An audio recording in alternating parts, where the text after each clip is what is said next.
Hello, welcome back to the Subscribe blog. I have Glenn Block. Glenn Block. And I'm not stupid enough to tell Glenn what to do and what to say, because he would say whatever he wants anyways. So what are you going to talk about today? Today I'm going to talk about scaling out Socket.io using a technology that you will be close to your heart, Surface Bus. That's right. So tell me what you do at Microsoft, because people see you doing all kinds of things, but what's your actual job? My role is program manager, which is a very gray area as well. But basically I help figure out what stuff we should build. And For what? I work on the Windows Azure team, so I work on the Windows Azure SDK team, but recently I've also been doing a bunch of work on the Azure Mobile Services team. So I'm all Azure, all in these So days. that's where you formally are hooked in. Yes. So is that your the direction of your future job, and you kind of do some other things in the background? What is that? I like doing a lot of different things. It's hard. It's hard to tell. I think what is consistent is I want to help make Azure a better platform, and I care a lot about open source and trying to bring that in. A lot of the products that I've worked on, like recently doing the Node.js stuff, is all about how can we make Azure a better place that is more welcoming to more people. So the goal is that .NET is a great platform for a lot of things that are happening on the server side. Absolutely. And but you want to make it a more welcoming place for everybody who's not necessarily bought into the .NET platform, but into things like Node. And it's not even a matter of whether you're bought in or not. It's, hey, the world is big, there's people that use lots of different tools, and why should we force you to say, hey, if you want to come to our platform, you have to switch your tool chain. I think that's really important, because people look at a lot of the work we're doing, even what we'll do today, and they start questioning, like, why is Microsoft doing this, and does this mean the handwriting is on the wall? And it's like, yeah, the handwriting's on the wall that we're trying to become more open and more embracing, and not that we're saying, you know, you should use this or use this. We're really saying, you have your reasons for what you're using, and we want to make sure that you can do that in our cloud. And we're a very large company. Absolutely. And you and I were on the server side of the world, and on the data center side of the world, actually. And so, from our perspective, we welcome everybody with every device. So we're loving Android, and we're loving iOS, and we're loving macOS, and we're loving Windows. Probably with a little bit of a warmer heart sometimes, but I think we're loving all those things. And then there's other parts of Microsoft. And even Linux. And even, sorry, yes. And there's a QNX and all those things. And then there's other parts of Microsoft who vigorously go and compete with any of those platforms. Definitely. And that's fair, but we are a very diverse, big company, and so that's something that shouldn't surprise. And as a matter of fact, Glenn is walking around with a device from the fruit company, which is also actually fairly commonplace now in the engineering halls around here. Definitely is. Because you've got to walk the walk. Yeah, exactly. Because we are interacting with people who are using those as their primary machines, and then we also do software for iOS, and that tool chain forces you into having a Mac. So we have a bunch of Macs around here. We actually have the labs full of Macs. Absolutely, and I mean, I think we're building things that we want you to use as a Mac developer. How can I tell you as a Mac developer, this is really good for you, if I've built it on something else without really knowing the Mac experience? So I think us using things like, me as a Microsoft employee using a Mac really helps me to understand what is the expectation of a Mac user, and it ensures that when I go to do something, I don't just go reinvent the wheel. I look at, well, what's the Mac way to do that? Oh, we want to store secure information. Mac has the keychain. Well, we should use the keychain. We shouldn't go invent some new security storage mechanism. Yeah. So so our cloud story, our cloud side attitude is bring on the clients. Absolutely. In general, and we're doing. We're actually, you can't see the whiteboard here, which is by design, because we're planning very interesting things that may go beyond. what we have today. So anyways, what we want to show today is some exciting things that you've done in the world of Node together with... Or in your words, that other people have done that I can take credit for. Yes, that's but I had the idea and was the driver for it. That's what PMs do. That's what PMs do. So you did it with help. Yes. And that's how that's how you look at me. You said earlier, before we're talking, your technology that you invented or that you made, and I'm like, no, we're a team that's pretty sizable, and they're doing that. And, absolutely. But yeah, we'll happily take the credit for this. So we're gonna take a look at all these exciting things on the Mac. Yes. Which has an awesome display. So we're yes, it's Retina. Retina is very, very awesome. But it's not touch. No. It's a high-resolution display. Retina is Apple marketing lingo. Okay. So it's a high-resolution display. It is a high-resolution display that some people call Retina. Yes, lots of cases. So we're going to take a look at that. So what I see here on your machine is the Socket.io website. So what are we looking at? Socket.io is a real-time framework, and one of the biggest things people use it for is for having a bi-directional real-time chat experience, and Socket.io is a really popular module for developing with Node.js, and one of the things that people loved about it is it provides support for protocols like WebSockets for getting a true bidirectionality, but it also allows you to fall back. So many proxy servers and other kinds of server infrastructure can't support WebSocket traffic. So what Socket.io will do is it will fall back, and it can fall back to Comet or XHR long polling or Flash sockets. And so if you look at a lot of the work we've done in .NET around SignalR, it's a very similar kind of so this is effectively what SignalR is on .NET, Socket.io is on Node. Kind of. SignalR brings more of an RPC on top. Socket.io is very message-based, but there is another library called Node.js, which a lot of Node developers have heard of, which when layered on top kind of gives the equivalent of the SignalR experience. Yeah, it would surprise me if in that space you wouldn't have that, because for me it's impossible, personally, it's impossible for me to go and track anything that happens in the Node world, because you look away and there's 400 new packages. So let's go and see it. Yeah, so the way Socket.io works, just taking a quick look, it gives you a server API. You can see on the left there that I'm requiring the Socket.io module, which I would have installed with npm, the Node Package Manager, and I'm just listening. And then it gives me an eventing model, so I can actually get events from Socket.io itself and get events from the clients, and I can emit messages, which I can either broadcast to all clients that are connected, and in this case we mean mostly browser clients that are all connected to my server, and I can reply to events that come back from those clients. So if you look here on the server side, I have this sockets.on connection. That is actually an event emitted from Socket.io itself to tell me a connection has been made. And we're in Node, so you can see the callback model, which shouldn't be surprising to any Node developer. But then you see that socket emit news hello world. So emit is actually going to be sending a message back to the client. Now you can also do broadcast. I'm doing it on the socket, so that's a very pure-based, go directly to this client. It's a peer-to-peer connection. Yeah, exactly. And then if we switch to the client side, it's a really symmetric model. The client is now connecting. It's making the connection. The way Socket.io works, it always starts with the client. It's kind of like the way you would do like a WebSockets upgrade. Sure.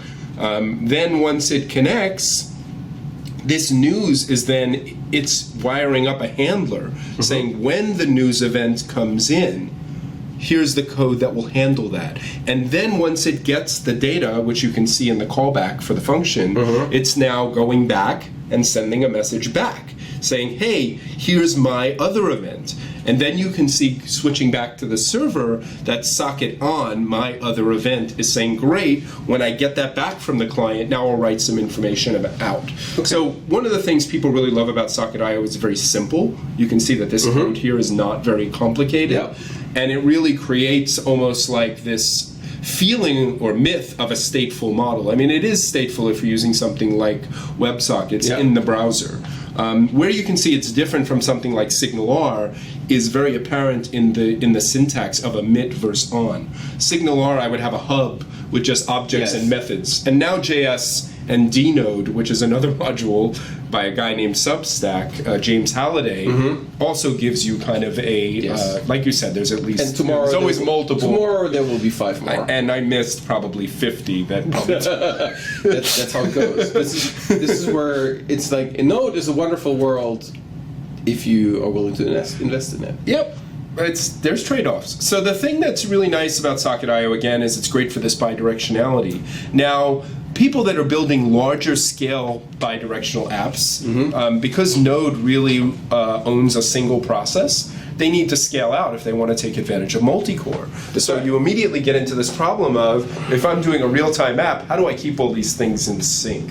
Yes. So Socket.io... So Socket.io, or sorry, Node and Socket.io, these are effectively on single node for a single node environment. Like, this works wonderfully as long as you have exactly one machine. If all my clients are connecting to the same node process, I don't have to do anything. It'll all work well.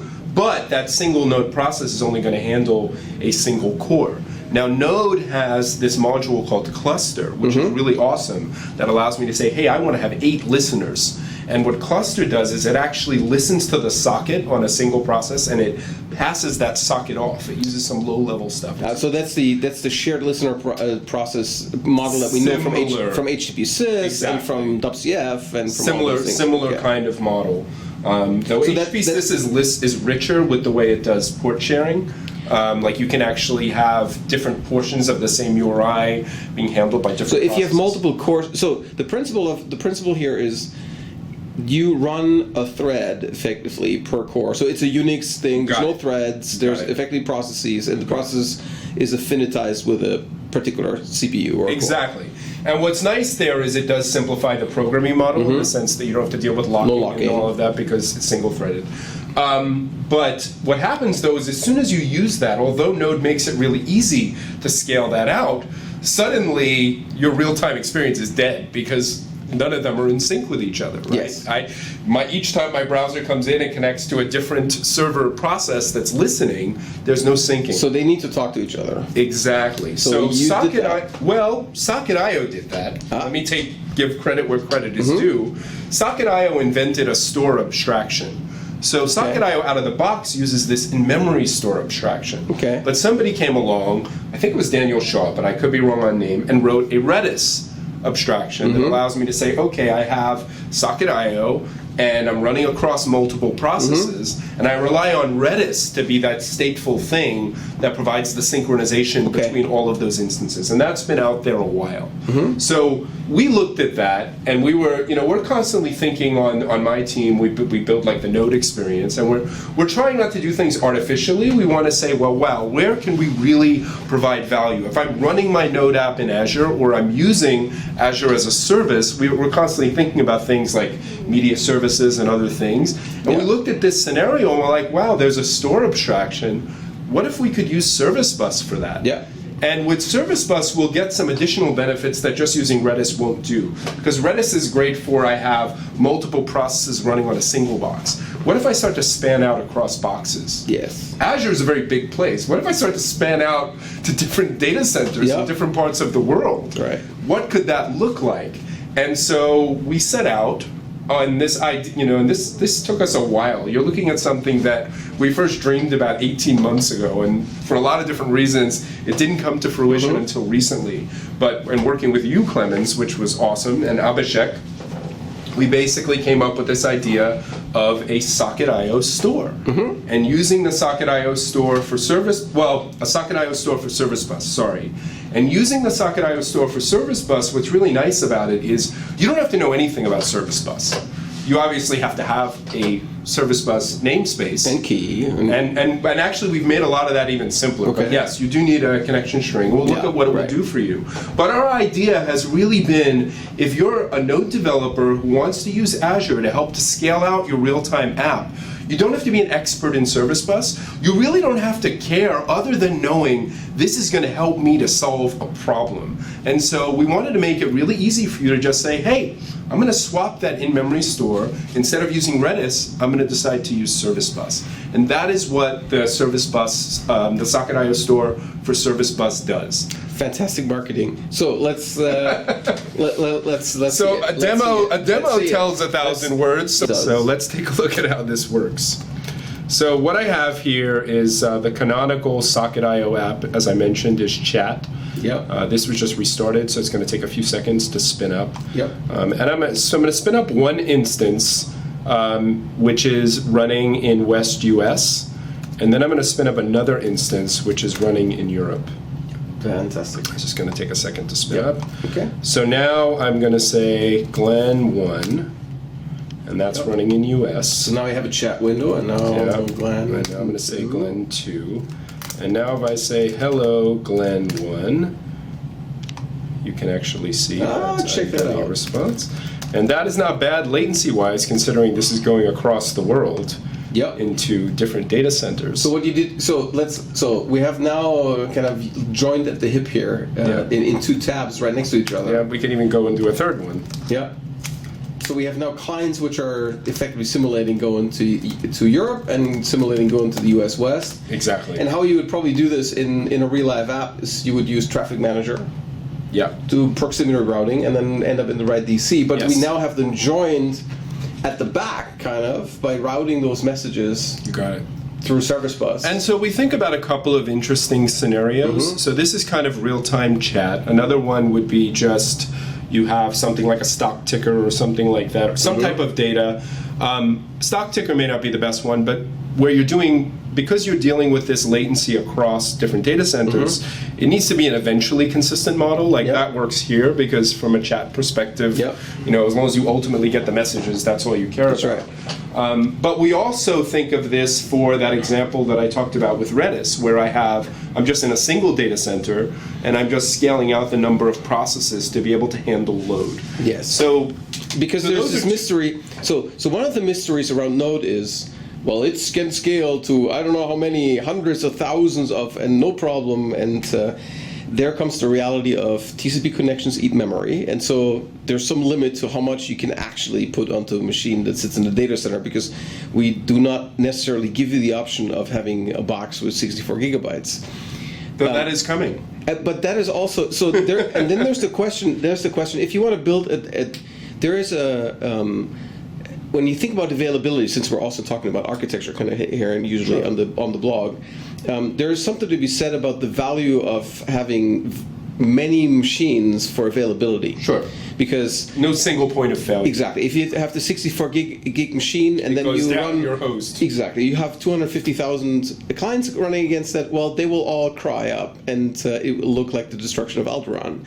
While if you just have 10 machines and you do an upgrade in Windows Azure, as it happens, stuff gets patched, and you have 10, 20 nodes, and you spread the memory across those, and we are actually linear. Our charging model is mostly linear, kind of in that way. Then you're just spreading the risk of having those things, but then you have to go and have some kind of a backplane to make that happen. So exactly, and so when we think about the scenarios for the Socket.io Service Bus integration, we think about three. One is cloud to cloud, which is what we're seeing, where I've got different data centers. The second is scale within, and you could combine them. You could imagine I scale out with this, and I also am using it for synchronizing data.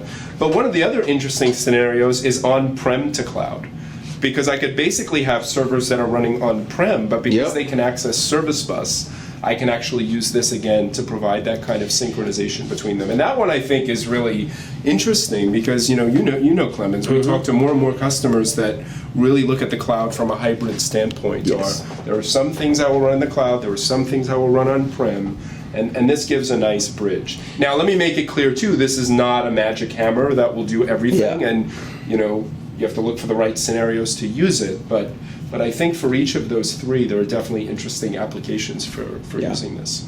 So what we have here is a chat application. I'll certainly going to ask you to show me the code now. Yep. So while you prep this, go and start showing me the code. Okay. So what we have with the chat application is something that is kind of self-contained, where the events come out of the application itself. But when I talk about hybrid applications, let's say you run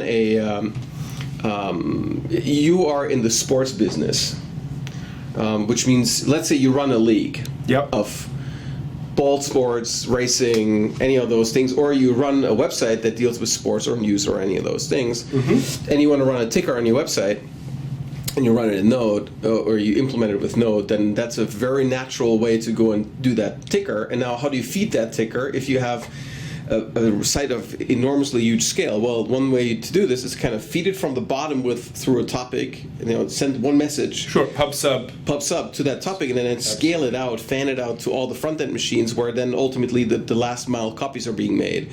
Where you have one machine that has 10,000 connections on it, or let's say 20,000 connections. You send one message to that machine, 20,000 copies are being made in memory, sent up to those. But you can go and feed this from the bottom through Service Bus to all those data centers, actually. And that's a very powerful way to implement things like sports, news sites, stock ticker, and all those things. We're effectively using this technology as a last mile. Yes, I mean, and if we think about the work we've done recently with notification hubs, that also is a very similar kind of approach. But It's more an in-memory, it's more an in-app delivery mechanism. Yes. While notification hubs serve to notifications into the shell rather than into the apps.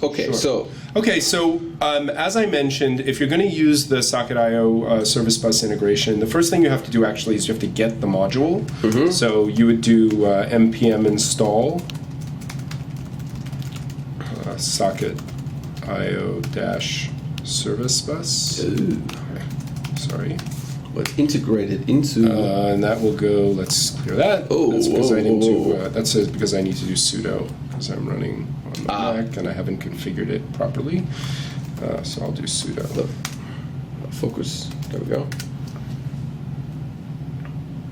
So that is now how I would go and get this module. I would install it, and that's really nice. I mean, Node has a great package manager, and this is just available as any other package that you can get. So it sits in the official registry. It does. Okay, great. It sits in alongside the Windows Azure All-Up SDK, right? Absolutely, that's yeah, right there. and our Azure CLI as well. Yeah. So now that I've done that, the next thing I would do is I would need to create a Service Bus namespace. So one of the things we allow you to do that's really nice with our Azure CLI. Couldn't cut that. No, because I don't have it in the picture. Okay. One of the things Someone just tried to reach Glenn on Skype, but we will not tell you who. One of the things we allow you to do with our Azure command line tools is I can list out my Service Bus namespaces. So wait. So let me just interject into the whole Socket.io discussion here. So the Node-based Azure CLI is a command line set of tools that are built in Node, which means that is portable and runs everywhere. Absolutely, that's why we did it. So one common experience, no matter what your client is, including Windows. So including Windows. So if you want to standardize on a single set of procedures that works across everything on Azure, you can use that. Absolutely. And also, if you don't like PowerShell, you can use that too. You said it, not me. Yes. I'm not saying anything of that sort. I'm just saying, So one of the things you can see here is yes, absolutely, and we know that some people really prefer PowerShell for the things that it can do. Especially if you're doing like you don't have to defend that you're doing something else. That's okay. Yeah, sure. But so one of the things you'll see here is when I look at this namespace. This is a namespace that I could have created in the portal. Just a little bit of a shameless plug is if you use our CLI.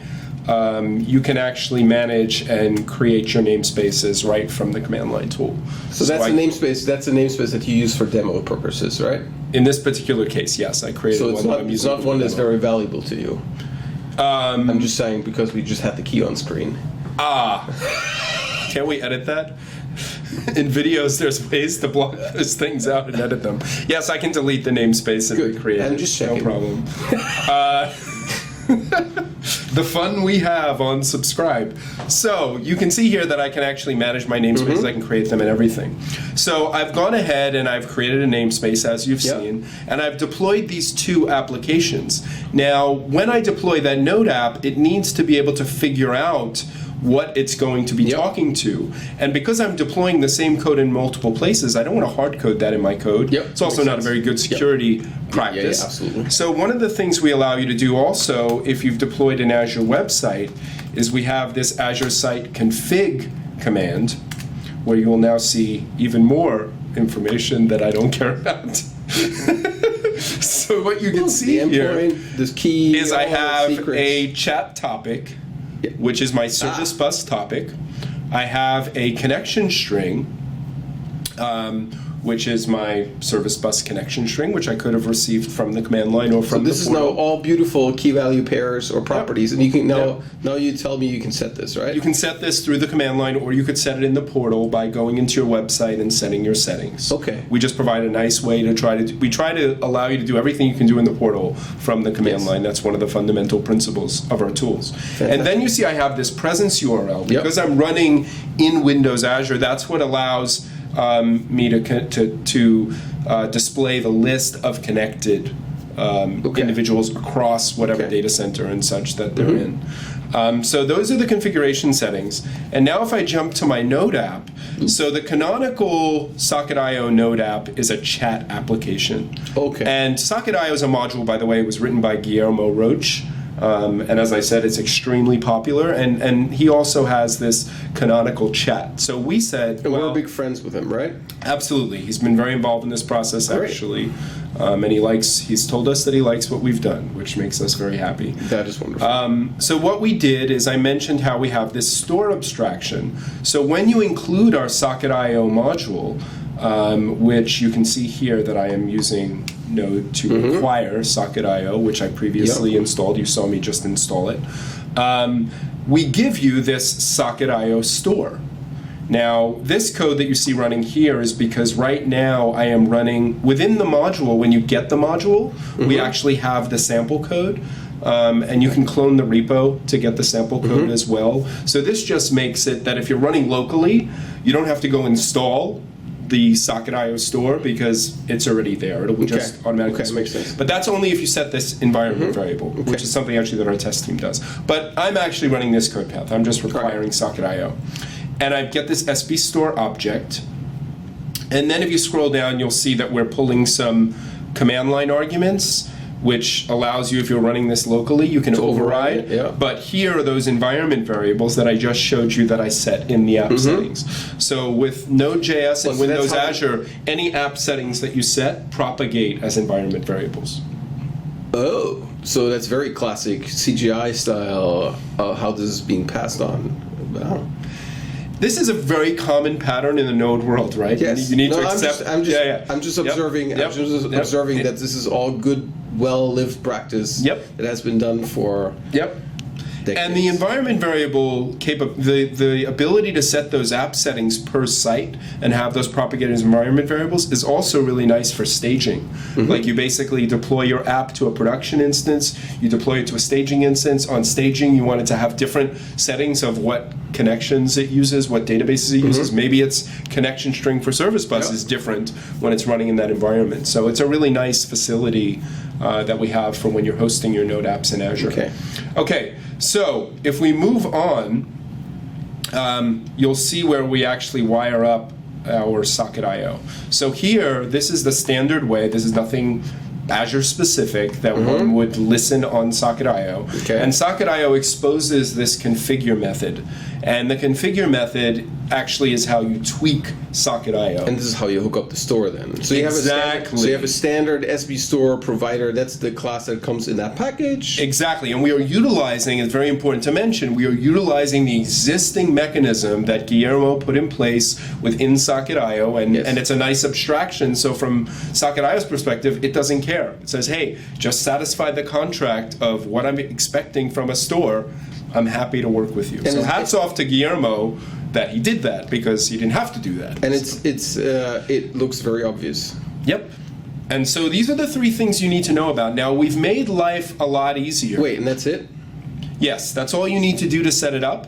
In addition to configuring those settings, as far as you notice that when we went to those settings here, I configured a topic. So one of the things we did, based on some feedback we got, is, and we really wanted to make this as frictionless of an experience as possible.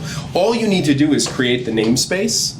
We don't create that for you because that takes a while and you may want to tweak it, and we didn't want to say every time we start the app create that, because it would give you real latency if you started up your app and thought it was going to be accepting traffic and it's still creating the namespace. Do you have to slide that topic name, or is that an override even? So is there a default? There is no default currently. Okay. You do have to provide at least the topic. But then the topic, if the topic doesn't exist, you create it. We create it. And you do that because you have the luxury of having the master key here in your configuration. So that's I mean, we could make it something that, here's the reason why we create it for you, because we imagine you're going to use this in different types of configurations. Sorry, why we require you to specify it is because you might have multiple topics being used for different purposes, and we just want you to be explicit. We could go and say, well, why don't we just default it to chat? The only danger of that is if you weren't aware of that, we might override some other topic you have, so we'd have to really name it uniquely. But if we get feedback that that's the right thing to do, we'll do it. So we create the topic and we create the subscriptions for you. And we utilize the new feature in Service Bus that allows you to have expiring subscriptions that will just die. Yeah, that's so you can run this as many times as you want. You never have to worry about the fact that, it's going to like fill up my Service Bus namespace. So how long are the subscriptions going to be good for? I'm not sure. I think we set it for like 5 minutes of inactivity. Then when a node comes up, which is funny. So once an instance of this application shows up, it will go and create a subscription on the main topic. It will for itself, and then if it crashes, goes away, it gets shut down, Service Bus is going to do garbage collection eventually. Yes, if it's not active. That's the main thing you need to know about. So what is really important to get away from this is that once you've done this wire up of the Where is it? Of the store, it's down here. Yep. You don't have to think about Service Bus anymore. You can take any Socket.io application that you have today, literally, and just plug in this store. Yes. Now there's a caveat to that, which we hit around presence, which is that when the Socket.io chat was originally created, it didn't actually support, it wasn't really designed for scaling out the presence information. Okay. So that was a challenge for us. This has nothing to do with the Socket.io module because it doesn't know anything about chat. So what we did, and you can see this here with this presence, is we're actually using Socket.io on the server to be a client so that the different server instances can communicate with each other presence information. So, and that's actually a good thing because you want to have probably if you are federating multiple machines that are sitting in multiple places, you probably want to have a way to do that through. So the machines need to have visibility to each other. That's mainly for this. Well, they do communicate with each other. So when I go to chat, obviously, that's going through Service Bus, that message, that's getting broadcast to all machines. But that's just part of the plumbing of the store. Okay. Whereas this is a more deliberate, they need to be aware of each other so they can share information about, hey, somebody connected to me, you need to know about it so you can display it. Okay. So and I understand. So I was a little slow for the moment. Well, that is not very complicated, I have to say. So a couple of other interesting things about let me say something. Oh, go ahead. Because between Node in memory and now Node sitting on a backplane that is, for the time being, on transactional messaging, there will be not every Node application that you can build in the world is being suitable for this because of latency, right? Yep. And so there's some throughput boundaries also. So we're doing work together, also informed by your work and then by what Damien and David do in Signalar, to make the topics somewhat faster and actually make them aligned with what happens here, because this is not reliable messaging, and Signalar is not reliable messaging, but it's optimized around being faster. Yes. And so we're effectively pulling our store, the transactional store, out from the topics. We're working on this right now, and there's going to be some asterisks on how this works in terms of a model, but we're going to get to a point where we're going to get something that is super fast. And one of the challenges we have here is that we are using the HTTP transport. Yes. So we've had to do some interesting, innovative things like nagling. Basically we found that when you go over HTTP, you're paying a tax for the number. Of course. Each time you create a connection. Because HTTP is not a very optimal messaging protocol, and so exactly. And so one of the things that we're going to do for Node specifically in the very near future, once we go GA with AMQP, is that we're going to have AMQP support for Node, and then we can go leverage that AMQP support for that backplane here as well, which is going to drive up the throughput. And so you say nagling. So you actually take multiple Node messages and bunch them up together. So that is what I mean. And we worked with Abhishek and we worked with Clemens to try to figure out the right way to do that, and we feel like we've gotten very good results so far. So what's your nagling threshold that you use? Right now we're using milliseconds. How many? So 250 seems to have been the sweet spot that we found. So whatever comes within a quarter of a second will go and be bunched up to be sent to all the other nodes. It will. One of the things we're working on now is what happens if you have, but there are limitations on message size. So what happens if the message that came in is too big? Which doesn't really happen in the chat scenario, but it could happen when you start to use this for other things. Yes. So we are looking at breaking those up and reassembling them. So there's a latency trade-off that's being made here, which means the fastest you can. The worst case scenario is that a message that comes in will only leave the machine after 250 milliseconds. Yes.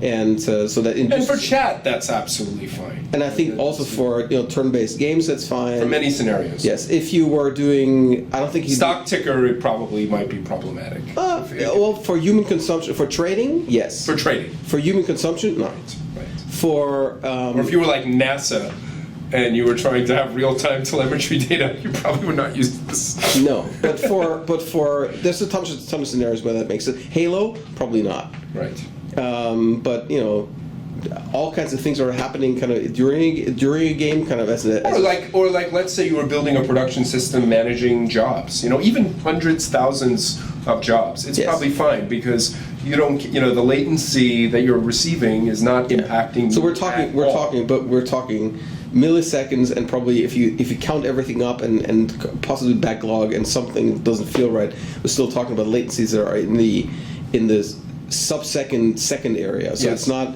It is as for human consumption. If you're sitting in front of the screen, typically good enough, I would say. The other thing that's nice about it is it actually saves you some money because of the sending less messages. Yes, you're making me poor because because you're not sending enough messages. Well, that was very interesting, Glenn. Thank you very much for being here. My pleasure. And just again, if you want to get this, you can get it on NPM. Getting. Yeah, we're gonna have that right here. Okay. So say it again. You can download this using npm install socket.io-service bus. Okay. We are also located on GitHub. We are open source, so we really ask for people to help us out. What's the license? Get the source Apache 2. So we can go github.com/Windows Azure /socket.io-service bus, and you can find everything there. Just want to make one thing clear. This is still very new. So we will be optimizing, and as Clemens mentioned, over time, it's going to get a lot better and faster once the AMQP support comes in. So Proton guys, get that library done. Really want to use it. And one last thing to mention is you don't have to be running in Windows Azure to use this. Service Bus is a service. You certainly get some benefits if you're running in the same data center, but we have lots of customers that are using Service Bus that are not actually running in Azure. So you could be using this from Rackspace or and then just have Service Bus in the cloud. Exactly. Or have you tested against Service Bus Server? Not yet. But we're going to get there too, right? We should try. Yes. I mean, we're going to have Service Bus support with. I didn't announce anything yet. but we might have node protocol options on the server eventually.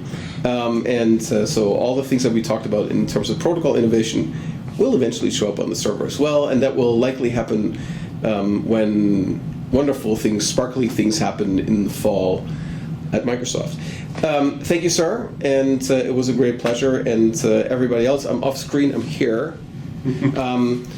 Bye-bye, and I'll see you next time. Thanks, Clemens. Thank you.